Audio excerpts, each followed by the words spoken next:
കല്യാണം ആയിട്ടില്ല, ആവുമ്പോ അതിന്റെ വഴിക്ക് അങ്ങ് പോകും. അറിയിക്കും. പിന്നെ നിങ്ങളെ ഇല്ല ഇല്ല, ഇയാളെങ്ങനെ ആദ്യമായിട്ടാണ് കാണുന്നത്. ബാക്കി എല്ലാരും എനിക്ക് അറിയാവുന്നവരാണ്. വരാൻ പറ്റുമോ?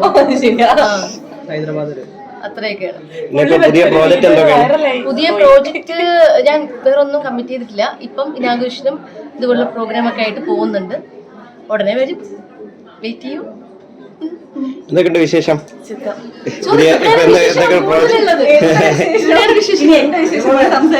നിങ്ങൾ ഭയങ്കര കമ്പനിയാണല്ലോ. നിങ്ങളെ കഴിഞ്ഞ വർഷത്തെ റീലൊക്കെ വൈറലാണല്ലോ നിങ്ങൾ രണ്ടുപേരെ. നമ്മൾ വെറുതെ കുറച്ച് ഫ്രണ്ടോട് നിന്നോ. ഞങ്ങള് വെറുതെ ഇവള് കുറച്ച് മാനസികമായി വിഷമിച്ചിരിക്കുന്നു. അങ്ങനെയല്ല, കുറച്ച് സന്തോഷിപ്പിക്കാനായിട്ട് നീ അവർക്ക് കണ്ടിട്ട് ഇല്ല, അങ്ങനെയൊന്നുമില്ല. നമ്മളെങ്ങനെയാ ഇത്രയും നാള് കുറച്ച് തിരക്കൊക്കെ ആയിട്ട് ഷൂട്ട് കാര്യങ്ങളൊക്കെ ആയിട്ട് അങ്ങനെ പോവുമായിരുന്നു.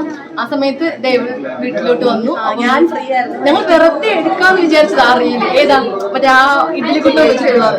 അങ്ങനെ വെറുതെ തമാശക്ക് ചെയ്തപ്പോൾ കൂടി അതിനുശേഷം വിചാരിച്ചു നമുക്ക് കുറച്ച് റീൽസ് ഒക്കെ ചെയ്യാം, ഫ്രീ ആയിട്ട് ഇരിക്കുകയല്ലെന്ന് വിചാരിച്ചു. നമ്മുടെ സന്തോഷം, എവിടെ സന്തോഷം. അതിനുശേഷം ഭയങ്കര സന്തോഷം. രണ്ടുപേരും എല്ലാ പരിപാടിക്കും ഒരുമിച്ചാണല്ലോ രണ്ടുപേരും. അങ്ങനെയൊക്കെ ചോദിച്ചു നമ്മളിപ്പോ ഒരുമിച്ച് നടക്കുന്നുണ്ടായിരിക്കും നമ്മൾ ഒരുമിച്ച് വിളിക്കുന്നതായിരിക്കും. ഒരുമിച്ച് നടക്കുന്നവരാണല്ലോ കൂടുതലും പ്രോഗ്രാം വിളിക്കുന്നത്. പക്ഷെ അനുമോളായിട്ട് ഞാൻ എന്തിട്ടാലും എൻ്റെ അടുത്ത് ഒരുപാട് പേര് വന്ന് ചോദിക്കും, അത് അത്ഭുതമാണ്. കാരണം ഞാൻ അങ്ങനെ ആരുമായിട്ട് കമ്പനി ആവാൻ പോവാറില്ല. എത്ര വർഷത്തെ സൗഹൃദമാണ് രണ്ട്. അല്ല, എനിക്ക് നമ്മൾ കുറെ നാളായിട്ട് നമുക്ക് പരസ്പരം അറിയാം, നമ്മൾ ക്ലോസ് ആവാൻ. കുട്ടിക്ക് എന്നെയാണ് ഇപ്പോഴാണ് ശരിക്കും കുട്ടിക്ക് എന്നെ മനസ്സിലായി തുടങ്ങിയത് അല്ലേ? അതെ. മഴയൊക്കെ എങ്ങനെ പോകുന്നു? നന്നായിട്ട് പോകുന്നു. മഴ മഴ മഴ മഴ മഴ മഴ ഉണ്ടായിരുന്നു.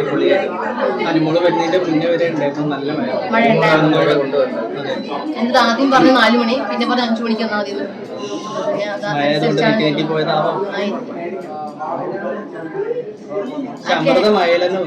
വന്നോ?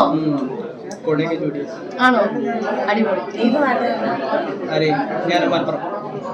മലപ്പുറത്ത് നിങ്ങൾ വന്നോ? ഇറങ്ങട്ടെ. Okay, bye bye bye.